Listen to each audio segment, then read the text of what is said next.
Hey everybody, it's Tara Green here. I'm Agent 129 of the Cosmic Intelligence Agency. Whoops, okay, let's see. There we go. Okay. Um, Something about an item as issues that requires fixing. I don't know what that's all about. I'm getting a warning here. So I just went live myself, which I think switches it up. But anyway, I'll wait a few minutes till people come on. And I want to wish you a happy October. Again, I'm Agent 129 of the Cosmic Intelligence Agency from up in Toronto, Canada, and the Cosmic Intelligence Agency is centered in Melbourne, Australia, where it was founded 20 years ago. So the CIA is celebrating 20 years, a pretty major milestone here. So I'm going to wait a few minutes for people to come on.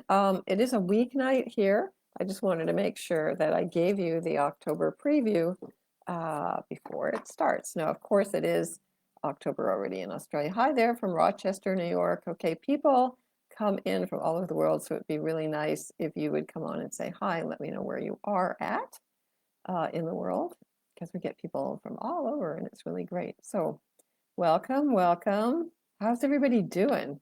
It's not even 10 days yet from the big eclipse. It feels like that was a long time ago somehow. Just want to check in. You can send me messages. I can see you here commenting on the screen. So let me know how you're doing. And if you haven't been here before, I'll explain how this works.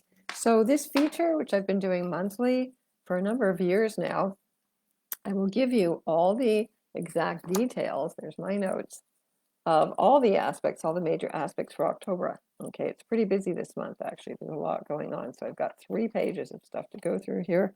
And then I will pull tarot cards. So this is the part that everybody usually likes, is seeing the tarot cards. I will use this. This is my Thoth deck here. And we're going to move from Libra into Scorpio, of course, this month. Hi from Buffalo. I knew somebody was going to come on from Buffalo. Okay, so we'll use that deck, and then I'd like to kind of give you an extra deck, and I was thinking about which one to use. I have a number of different decks here. Because Atlas 31 Atlas, I don't know if you know about this comet. One scientist from Harvard thinks it's a spaceship, an intergalactic spaceship is coming through. I thought I might use this deck. Now, this is a kind of a rare deck that an old friend of mine who's sadly passed on, wonderful, he did very ancient, very specific kind of astrology here. He was a scholar of mystical things, Joseph Mark Cohen. This was the deck that he created based on crop circles. And so it's a pretty intense deck. He channeled all of these cards. I think I got this one and then he added on. But anyway, somehow it was calling to me to pull these cards in addition. Okay, so again, I'm going to wait. So I see there's more people, but not everybody's saying hi. Please come and say hi. And then I will explain all of the details. I'm going to smudge everybody as well. So you get, yeah, that is a beautiful deck. So it was what called me. So I'm going to smudge everybody virtually. Welcome you into a sacred space. Hi. Okay, more people are coming on now. Welcome, welcome. So, okay. So let's just get down to it. More people will come on as I go. Okay. Visiting from Houston, Texas. Welcome. Okay. All right. So October. Can't believe it's October already. We've been enjoying incredibly beautiful warm weather here in Toronto. So we're kind of enjoying that. So I'm going to give you the outlook. So October the 1st, Juno, one of my favorite goddesses. I'm trying to finish writing a book about her. I think another astrologer already finished one. But mine's going to be a little bit more commercial, I think. And different. Anyway, Juno enters Sagittarius on the 1st. The full moon, hi from Tasmania. Okay, welcome. The full moon is October the 6th at 14 Aries, and the new moon is October the 21st at 28 Libra. Okay. On October the 6th, Mercury enters Scorpio, so it'll take our minds into really in-depth research, hidden secrets, obsession. On the 29th, Mercury will enter Sagittarius. Now, just a heads up, Mercury is going to turn retrograde in November. So if you're going to make some plans, you're thinking ahead, you better do that now. On the 13th, Venus goes home and enters Libra, her sign, until November the 6th. So it's always nice when planets are in their home signs. Hi from Palm Springs. Welcome. On the 13th, Pluto turns direct at 1 degree of Aquarius. Now, Pluto's been retrograde for a number of months. It does. Somebody says they don't have sound. Can you hear me okay? Let me know if you can hear me okay. Might be just one person I'm watching. Somebody's from McDermott, Ontario, a little town I've never heard of. Okay, welcome. Can everybody hear me okay? Please let me know. Okay. Yeah, Pluto turns direct. Now, of course, Pluto goes retrograde, 4 to 5 months a year. So it's turning direct. Sounds fine. Okay, so it's just one person. Thank you. On the 22nd, Neptune re-enters Pisces. Okay. Um, and that's important because that's the last degree for Neptune to sit on, the 29th most karmic degree in the entire zodiac from October 22nd until January. Okay. And then, of course, there's that historic meeting of Neptune and Saturn at 0 degrees of Aries on February the 20th, 2026. Scorpio season also begins on the 22nd. But let's get down to the details now. Okay. On the 1st, Mercury squares Jupiter at 22 degrees. So squares are hard aspects. Mercury is the messenger. He's Hermes in the Greek myths. He's Thoth, or Thoth. Some people say Thoth. 22 degrees. That master number, 22 degrees, Yulia pointed out, is a world degree. So Mercury square Jupiter is good to put your thinking cap on. On the 3rd, Mercury is opposite Chiron and Aries at 25 plus degrees. So again, there's a lot of wounding, but it can be good to facilitate conversations, listening, active listening, like opening up the wounds, trusting a little bit. We want to go for peace, peacemaking, finally, right? Okay. On the 6th, Mercury enters Scorpio, so ruled by Mars at that point at 9:41 a.m. PDT, 12:41 p.m. EDT, 4:41 p.m. GMT. And while Mercury's in Scorpio, of course, we're going very, very in depth. It's a good time to unlock secrets, to do a lot of deep therapy, shadow work, and things like that nature. But you might find out that people are also coming at you and revealing their shadows much more with Mercury in Scorpio. On the 6th, Mercury in conjuncts Neptune at 0 degrees at 3:53 p.m. PDT, 6:53 p.m. EDT, 1:53 p.m. GMT. A quincunx is when planets can't see each other, right? So again, you're dealing with the qualities of the planets. It could be something hidden, a blind spot, something hits you that you missed. Mercury quincunx Uranus at 1 degree Gemini Aquarius on the 7th. And then on the 7th, Mercury squares Pluto again. So these hard aspects to Pluto is good to get in touch, do some automatic writing, get in touch with your soul passion, what your soul really wants to do. And you can do that from a bit of a dispassionate place with Mercury and Scorpio, paradoxically. 7:41 a.m. PDT, 1:01 a.m. EDT, 2:41 p.m. GMT. Venus sextiles Jupiter, October the 8th. That's a lovely, wonderful, romantic, looking for your soulmate, good for family reunions, good for comfort food, good for creating some beautiful table designs or art. At 23 degrees Virgo Cancer, that's at 4:41 a.m. PDT, 7:41 a.m. EMT, 11:41 a.m. GMT. So you want to mark those nice days. On the 9th, Venus and Virgo quincunx Chiron and Aries. There's a lot of these in conjuncts with the planets. So that means you could be feeling a little bit out of sorts with that one. 5:46 p.m. PDT, 8:46 p.m. EDT, October the 10th at 12:46 a.m. GMT. And Venus opposes Saturn in Pisces on October the 11th. Now that could be a difficult face-off aspect, facing down karmic issues. Again, patriarchy, the women opposite the patriarchs. Big battles about who's in power, but deception, more deception.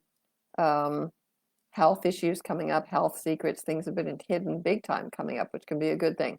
26 plus degrees, 4:11 a.m. PDT, 7:11 a.m. EDT, 11:11 a.m. GMT, and on the 13th, Venus enters Libra, where she goes home. So again, when planets are in their home signs, they operate at their best.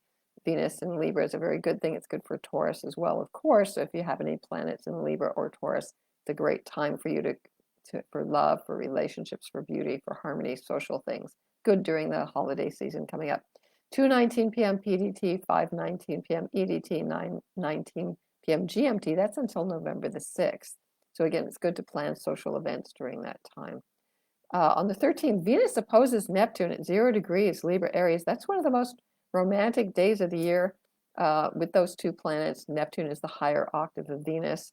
It's great to start a new romance. but watch out about addictions. Okay, at that point, not good for too many mushroom journeys or ayahuasca journeys because you're not being very rational. Um, Creative projects, good to start creative projects. 6:16 p.m. PDT, 9:16 p.m. EDT. For on the 14th at 1:16 a.m. GMT, and then on the 13th, Pluto stations direct. So Pluto again, that station 7:54 p.m. PDT, 10:54 p.m. EDT, October the 14th at 2:54 a.m. GMT. When planets station, they're at their most powerful. So this is when you want to work with Pluto. So you're kind of like reeling on all the territory, all the shadows, all that deep work, all the soul work, the sweat that you've put in there. Uh, it's kind of time to turn it around and launch it out into the world because things can move forward now. On the 14th, Venus trines Uranus. Now that's an extremely creative, but kind of chaotic, kind of crazy love, unexpected love. Could be a really good time to hook up with somebody on a dating app, um, work with groups, explore, well, lots of protests actually as well. 7:10 a.m. PDT, 10:10 a.m. EDT, 2:10 p.m. GMT. Venus trine Uranus is very, very creative energy. So you want to use these really good ones. And then also Venus trines Pluto. So this is a very big air aspect, a big grand air trine that's at 4:45 p.m. PDT, 7:45 p.m. EDT, 11:45 p.m. GMT. You want to use that if you want to do any, again, creative work, imagination work. It's in the airwaves, so your intention is everything, okay? So use that to your benefit. Pluto is soul wealth, Venus is love, Uranus is higher consciousness at its highest level. On the 16th, Sun squares Jupiter, 24 plus degrees, Libra Aries, 10:43 p.m. PDT. On the 17th at 1:43 a.m. EDT at 5:43 a.m. GMT. So if you have planets at those degrees, of course, you are personally affected. And again, Sun Jupiter square, big benefics. You can use that to your advantage, that push, that square energy. On the 17th as well, Libra, the Sun opposes Chiron, 24 plus degrees. Again, Chiron's been in Aries. It takes about 4 or 5 years to go through a sign. Again, the wounded healer, this is the warrior hiding its wounds, but the wounds will come out. So that's at 4:40 p.m. PDT, 7:40 p.m. EDT, 11:40 p.m. GMT. On the 19th, Sun quincunx Saturn. That can be an ouchy aspect, 26 degrees. 7:31 a.m. PDT, 10:31 a.m. EDT, 2:31 p.m. GMT. On the 19th, this is a really powerful day. Mercury conjuncts Mars. Now that's a big one. That's at 18 degrees of Scorpio, which is called the cursed degree. It's great for magic. It's great for writing, intention, potions. The pen is mightier than the sword indeed. That's at 11:52 p.m. PDT. Definitely mark that day down. And on the 20th at 2:52 a.m. EDT and 6:52 a.m. GMT. Again, great for automatic writing, anything of that, again, fighting, but be careful. There can be lots of arguing going on and stuff like that. On the 22nd, Neptune re-enters Pisces. Again, that's really important, where Neptune is going to be sitting at that last karmic degree, dealing with addictions, going to rehab, mental illness stuff, facing down old karmic things, dreams. Definitely do some very serious dream work with Neptune at that last degree of Pisces. 2:48 a.m. PDT, 5:48 a.m. EDT, 9:48 a.m. GMT until January 2026. Again, this is the karmic cleanup crew time. On the 22nd, Sun enters Scorpio, 8:51 p.m. PDT, 11:51 p.m. EDT, and on the 23rd at 3:51 a.m. GMT. Also on the 23rd, the Sun in conjuncts Uranus at 0 Scorpio Gemini. Again, unpredictable things, chaotic things. Again, Uranus rules the crypto market, so that could be, again, very, very unpredictable if you're investing in the market. That's at 10:47 a.m. PDT, 1:47 a.m. EDT, 5:47 a.m. GMT. On the 23rd, Jupiter squares Chiron. Again, this is kind of painful, wounding, 24 plus degrees Cancer Aries. 3:18 p.m. PDT, 6:18 p.m. EDT, 10:18 p.m. GMT. And on the 24th, the Sun squares Pluto. Now, that only happens once or twice a year, so it's also an important one. These are two very powerful planets, 1+ degree of Scorpio, Aquarius. So anybody who has, if you're born right in the beginning of Taurus, of course, as well. Taurus, Scorpio, Aquarius, Leo. That's really hitting you in a big punch there. 6:25 a.m. PDT, 9:25 a.m. EDT, 1:25 p.m. GMT. Also on the 24th, Mercury in conjunct Chiron. The 24th big day, Mercury trines Jupiter. Now that's a really good one because again, Mercury, thinking, communications, trining Jupiter, 24 plus degrees Scorpio, Cancer. Very fertile. I've been telling a lot of women who want to get pregnant, the best time to do it. But it can also be a creative project as well, anything you want to conceive. Jupiter's expansive, anything with family, family contracts, family dinners, family get-togethers. 8:08 a.m. PDT, 11:08 a.m. EDT, 3:08 p.m. GMT, or reuniting with some family members. On the 25th, Mercury trine Saturn, another good aspect there. 26 plus Scorpio, Pisces, 2:17 p.m. PDT, 5:17 p.m. EDT, 11:17 p.m. GMT, almost there. Mars quincunx Chiron on the 27th. 27th also, Mars trines Jupiter. That's a good one. 24 Scorpio. That's a good one. 11:19 p.m. PDT on the 28th at 2:19 a.m. EDT and 6:19 a.m. GMT. Mercury trines Neptune. This is really great for dream work. 29 Scorpio Pisces, very powerful degree. October 29th, 29 Scorpio Pisces.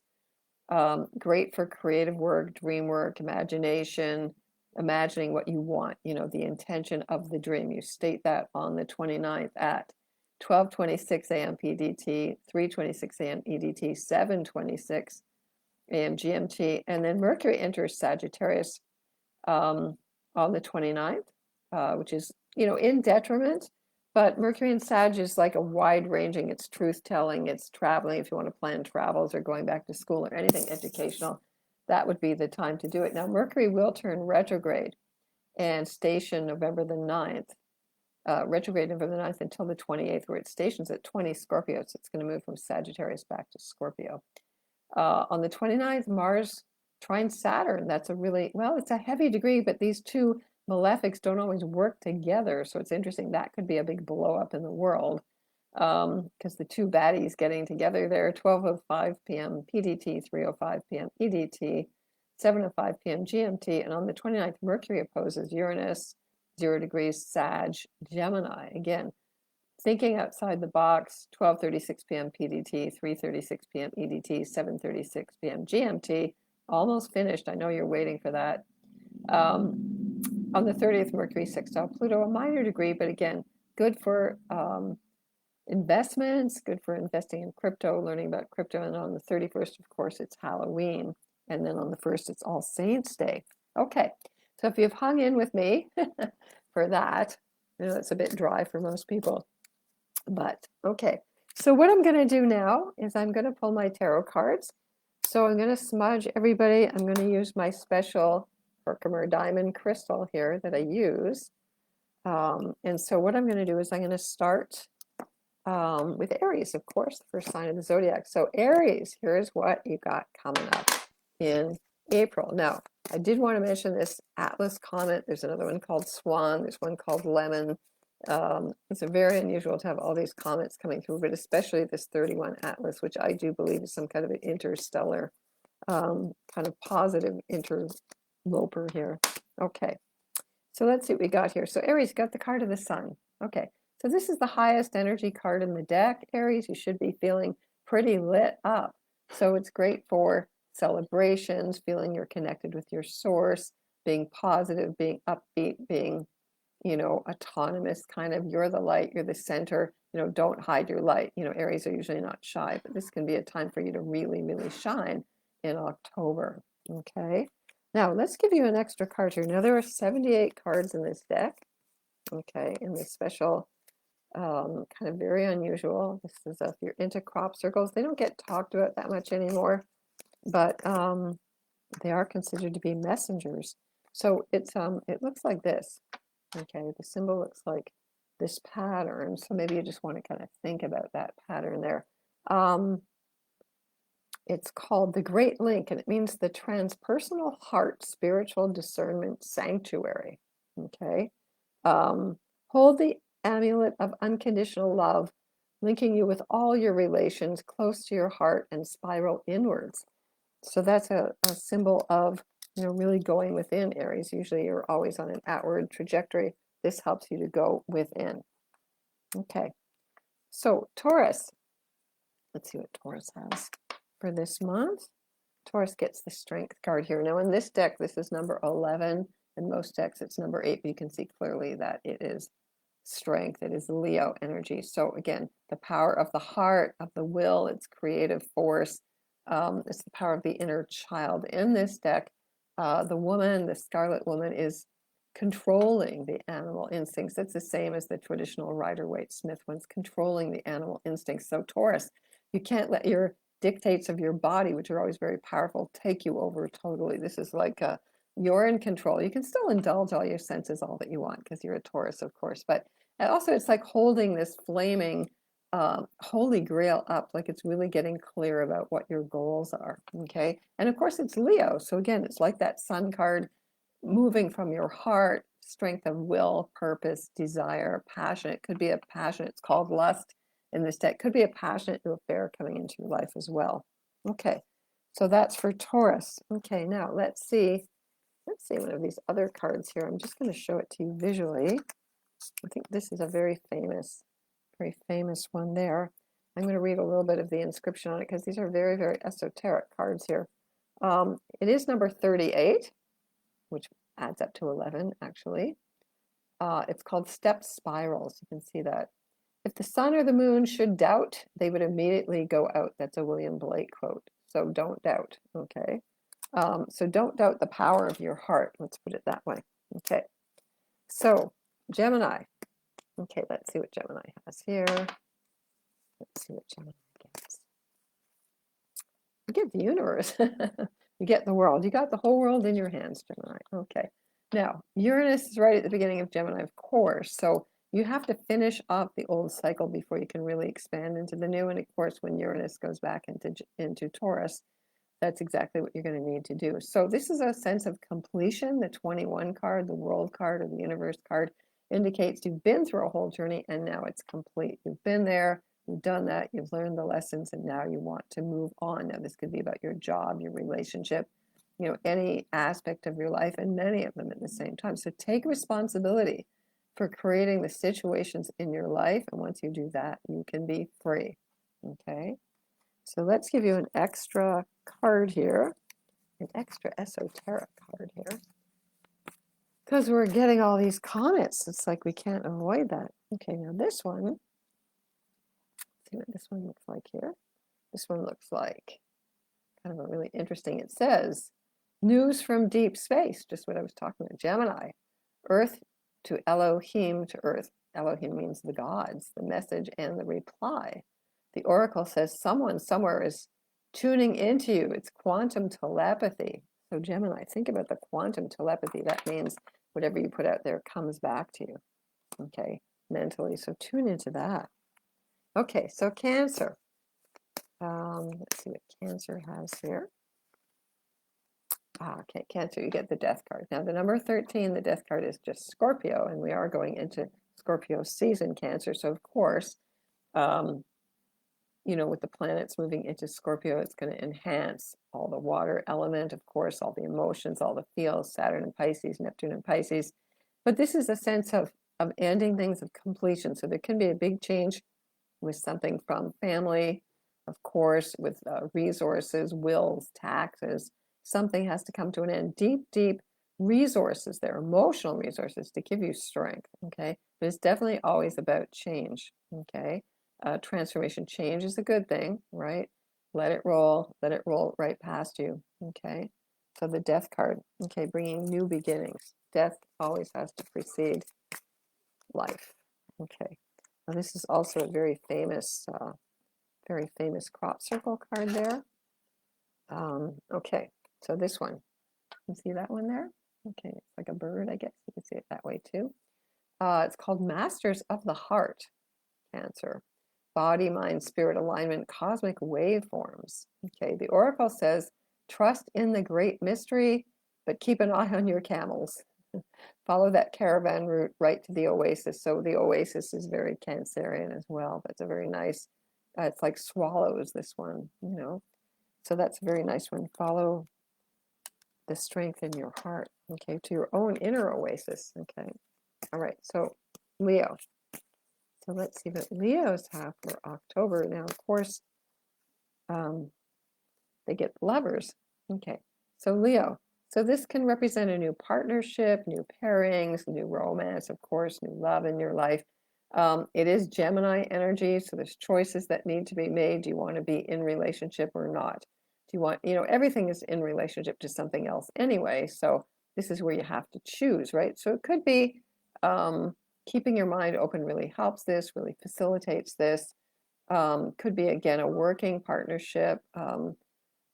Somebody coming back into your life even, but a sense of mental union, mental clarity, bringing those two opposing sides to yourself into one. This is a good thing, and into your heart. Okay, so Gemini, you get the Lovers. All right, so let's give you, sorry, that was Leo. Let's give you, Leo, an extra special card here. Okay, so you get this one. Let's see that one? Okay, they might be a little bit hard to see. Hold on, this one. Okay, they have numbers. This one's the number 67, which is also the number 13, actually. It's soul memory, opening the portals and cosmic consciousness. So this is for Leo, right? Cosmic consciousness.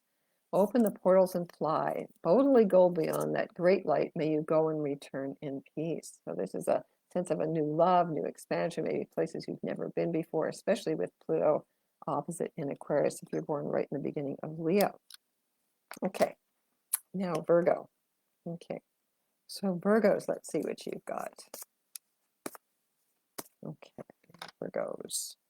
Okay, you get the card of the moon here. Okay, this is number 18. The card of the moon is Pisces. So this is your opposite sign here. Of course, if you're born right in those last days of Virgo or Pisces, you're going to get in that big opposition, Virgo Pisces.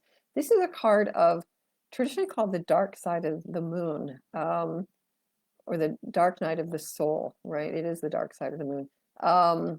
It's fear. It's not knowing where you're going. You're in between being born. It's like the baby coming out of the womb, coming down the birth canal, still being connected to the mother. So you're still hearing a heartbeat. You're being fed. You're being nurtured, but you're going into some unknown zone, unknown territory.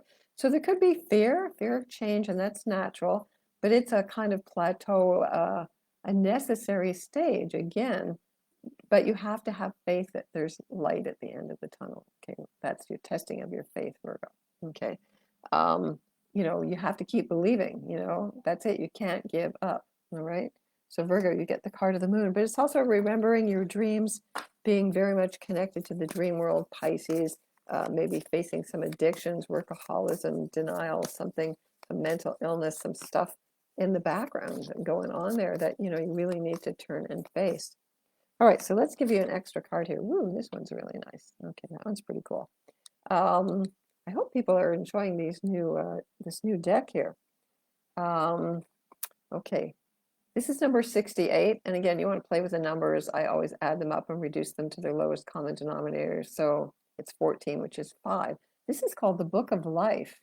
Book of Life.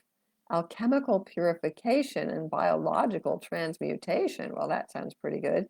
I think Virgos would like the sound of that. They're really into cleansing. Are you a butterfly dreaming in human form or a true human being dream weaving your body of light? Time now to open your book of life and choose your metamorphosis. Okay, now that's very interesting because, Pisces is very much about metamorphosis, Also, coincidentally, it is October the 1st is the high holiest day in the ancient Hebrew calendar where you get your book of life inscribed, actually. So it's very synchronous with that. Like the book of life is also talked about in indigenous teachings. When I worked with my shamanic teacher, Araya Mountain Dreamer, she talked about, looking into your book of life where your karma is written down. It's a kind of symbol throughout most cultures, I would say, most indigenous cultures, that there's something fated, it's written down. Traditional astrology would work like your astrology chart would be kind of your book of life in a way, and you can't change it, right? But this one says you can. It's all about metamorphosizing. Okay, so Libra. Let's see what Libras have now. Okay, Libra. Okay, you get the High Priestess here. Okay, so the number 2 is High Priestess. She holds the veil between the worlds open. So this is a whole new beginning. Could be a sense of a new breathing space almost. It is like the moon. Again, it's a kind of an active side of the moon. Not the same as Pisces. It's very different in nature. The High Priestess is like the number 2. It's a step down from the Magician, the first card in the tarot cards. It means you need to stand both worlds. Now, it is kind of Libra-like because Libra is a dual sign as well. So all number 2s, all air signs actually have that duality, the rational and the intuitive. But something new is going to be revealed for you, Libra. Maybe something you hadn't seen before, a new strength, a new power, a new deeper emotional insights, a new dream, right? So you may be feeling straddling in between the worlds, but that's okay. That's called the liminal space. You want to stay in that space. It gives you the strength of a camel as well, the High Priestess, and also pay attention to the moon cycles, especially the new moon, because the High Priestess is related to the new moon. Okay. All right. Now, let's give you an extra card here. Let's give you an extra card here, Libra. Okay. Okay, get this one here. Let's see what it says. It's number 18. Number 18 is a very sacred number. It means life energy, weaving the web, electromagnetic energies. Now, this has to do with, there is big solar flares going on. So if you're feeling kind of, I get dizzy, I get headachy, I get to feel exhausted, those are solar flares from the electromagnetic frequencies being interrupted by the sun with the solar winds. So it says, take 6 deep breaths to energize your hara, to nourish your heart, to open your pineal gland of divine presence. So take 6 deep breaths. So breath work, very good for Libra.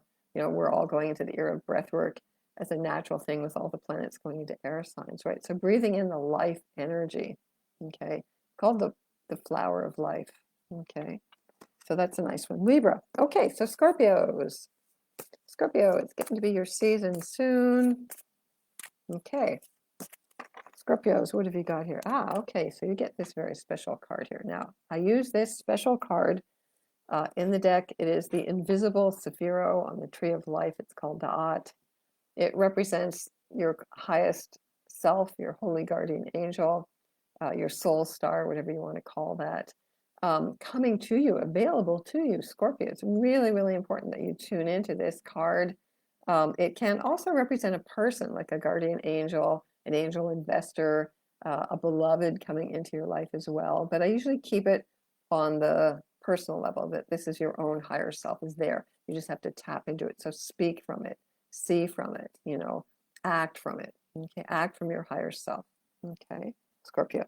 Okay, so let's give Scorpio an extra card here as well from this deck. Okay, Scorpio, you get this card. Okay, that card there. Let's see what it says. It says gestation, cyclical time, earth energies of the Elohim, the fruitful earth. This is about the Enneagram. Oracle says, what falls away is always and is near. We learn by going where we need to go. That's a Theodore Roethke quote. It's related to the hermit, it says as well, the number 9. It is the number 9. So that represents, again, listening to your inner self. It's very much like connected to your higher self, which you can call your hermit, your inner hermit as well. Okay. So Sag. Okay, we're into Sagittarius now. What's Sagittarius got going on here? Okay, Sagittarius. You get the Emperor. Okay, the Emperor, Aries energy, fire. So it's compatible with fire as an element. Can be taking on new responsibilities, starting a new project, issues with a boss, becoming a boss. We're going to go into this Aries entrepreneurial age starting February 20th, 2026. So what's that new position that you want to take? Also, it's about power, Sagittarius. It's about owning your power. It's about having boundaries. The number 4 has to do with power, boundaries, the 4 elements. Making sure you use the 4 elements, okay? So getting lit up, whatever makes you feel lit up, makes you feel empowered, Sagittarius, that's what you need to do. Okay, so let's see what else we can get for Sagittarius. We're really into mystical stuff, of course. Okay, so this card here.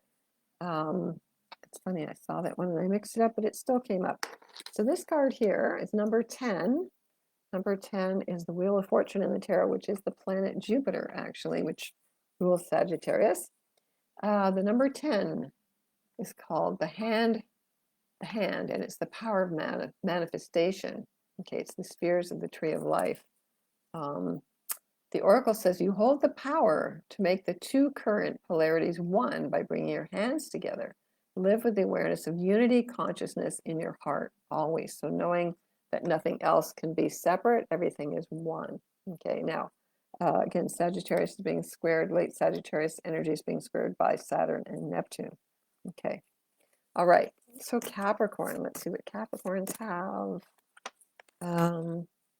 You get the card of Libra here. Okay, so Capricorn, justice, balance, peace. Hi from Kawartha Lakes. Justice, balance, peace, relationships. This is Libra's traditionally the sign of relationships, marriage. I've noticed there's a number of weddings happening this time of year, actually. An inner marriage, a sense of what brings you inner peace. There's a lot of talk about, regulating your emotions, your nervous system. This is what you really need to do, Capricorn, could be a victory as well, but a sense of balance, weighing your heart against, what your true purpose is. This relates to the ancient Egyptian goddess Ma'at, who weighed your heart against her feather, an ostrich feather, after you were dead, of course. And if your heart was heavier than her ostrich feather, then you had to go back to Earth and reincarnate. Okay. So again, relationships, being the peacemaker, being the go-between. So there may be some big serious, it's Capricorn, business, judgment, justice that comes down in the world. We might see that as well. And peacemaking. Again, this is peacemaking. Okay, that could be a good thing, Capricorn. Diplomacy. All right. So there's hope. All right. So Capricorn, let's see what you get here. All right. So you get this card. This card here. Very pretty little card there. I'm going to put my glasses on to read it. Okay. So this card, number 34, Capricorn, telepathic transmissions, interference patterns, a wake-up call. All right. The number 10, again, 34 reduces to 7, which is the Chariot, which is Cancer, which is opposite to Capricorn. We're at Capricorn. Or it says search for extraterrestrial intelligence. So Capricorns, you better get out there and watch all the comets and interpret them, listen to your gut instincts, and watch for that 31 Atlas and see what you get, what you feel in your body. Examine your coffee grinds, it says. Listen for beep tone signals in your inner ear. Change your channel. So it's about tuning into whatever's going on in the cosmos, Capricorn, not just the practical, not just the physical. Okay, that's pretty interesting. Okay, so I want to hear from those Capricorns about, do you pick up space signals? All right, so Aquarius, you get the Chariot here. So the Chariot, the number 7 in the tarot, the 7 always relates to the 7 chakras, traditionally the 7 traditional planets, 7 days of the week, 7 musical notes, 7 colors of the rainbow. That number 7 is very important. Of course, Saturn takes 7 years to make a turning point, technically, and our body cells regenerate every 7 years. So this is the symbol of Cancer energy. When this card comes up, and it's really come up a lot, it seems like a really powerful symbol these days, Aquarius, you need to get in your emotional body. Aquarius is, an air sign with all the air, with Pluto right at the beginning of Aquarius and Uranus at the beginning of Gemini. It's too easy for you to get spaced out, which you are normally. This is like, the real vehicle is this. It's called the Merkaba.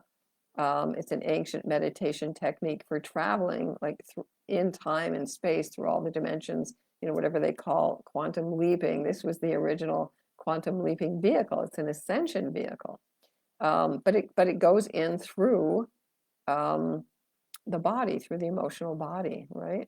So Aquarius, so everything comes through the emotions, but if you're feeling spun out a little bit by what's going on in the world, the wheel of karma here is what you hold in your lap. But I do recommend, if you're feeling pretty spaced out, Aquarius, or anybody who has Aquarius planets rising, that you visualize that you put on this golden armor. Gold is an incredible transmitter of energy. You visualize, you put on the golden armor. It's got the 12 jewels on it representing the 12 astrology signs as well. And you're sitting in this protected vehicle, right? And then you've got the world in your lap. Okay, you're totally centered, and you can weather the ups and downs, that Cancer and ups and downs of life much better. Okay, all right. So it's nice that that one showed up because it has been really coming up a lot. I think it's important for everybody to really use that. Okay, so the next card here, this one here from Aquarius, looks like a little snowflake there, kind of. You see that? There it is there, a little snowflake. It's number 55. So 55 would be a master number. All double numbers are master numbers. It says the measure of your light body, spiritual creativity, and a homeopathic signature. I don't know if anybody's into homeopathic medicine. I've always been into it. It's real. It works. I conceived my daughter with it. I gave birth to her with it. She's only had homeopathic medicine. So this one says the oracle says the way in is the way out. Exactly what I was just saying. So it's perfect. Divine, like King Solomon, the vibrational signature of every living thing. The macrocosm is nested in the microcosm. So out there is in there. So the fact that these comments are showing up, this is a response to, literally my friend and I have been calling this in since the Aries eclipse, actually. So I'm really taking this as a very positive sign that we're getting help. It did originate it was first seen on July the 1st from the Pleiades, actually, and near the galactic center. So this is really important. Okay, now Pisces. Okay, so we're at the end sign here. All right, so Pisces. Whoops. Okay, Pisces. Let's see what Pisces gets here. All right, so for you born in those last days of Pisces, or if any planets in the last days of Pisces, so a whole bunch of people have Chiron at 29 Pisces, who I know about, born in the 60s. Saturn and Neptune are really activating you in a big way. Okay, so Pisces, you get the card of the star here, speaking of stars and interstellar stuff. So you need to really tune in to whatever it is that's going on here. The star, the number 17, is a very beautiful card. Traditionally, it is like Aquarius. So it's like about wishing on stars traditionally. Sorry, losing my voice. Let me just take a drink here. Keeping it real. Okay, so the number 17 here reduces to 8. So again, it's on that infinity loop. It's all time is now. Bringing down the higher consciousness beings from this. If anybody's going to tune into it, it's going to be people with Pisces energy. Water was considered to be consciousness in the old system. So feeling through your heart, what is this message? I am a cosmic messenger of divine wisdom, divine messaging, as you will. Again, it's Aquarius energy. What's the higher consciousness place that we need to go to now? Okay, Pisces. And of course, listen to your dreams. All right, so Pisces. This is called the Crop Circle Oracle deck. If you liked it, it's a very, very esoteric deck. So I'm not reading all of the stuff on the back here because it's pretty much, it's a bit too deep and intense. But if you're into esoteric stuff, it's a good one to go to. All right, this one is number 22, master number. There you go. Creation codes, mastery. It's a major arcana. It's called a Tetractes. Pythagorean tetractes. Okay, the oracle says, wear the cloak of silence, cherish the light you embody. So again, for Pisces, this is about turning within, listening to your own inner wisdom. The more you go within, the more that you're gonna know. Okay, so number 22 for Pisces. I like that one. All right. So thank you everyone for sticking with me through the end here. If you couldn't make it live, this will be up on the Cosmic Intelligence Agency page. Join the Cosmic Intelligence Agency, read their Time Lords magazine. And if you want to get in touch with me for workshops, for private readings and events, I'm at tarottarot.com. Yeah, so you love those crop circle cards. Okay, I guess that's Yulia on there saying hi. Yeah, pretty intense cards. You'd have to go to my friend. I'll post up his sign. I think it's still up, and I think he added past the 78 cards. So want to wish you all the best blessings, and I'll see you next month. Okay, take care. Bye-bye.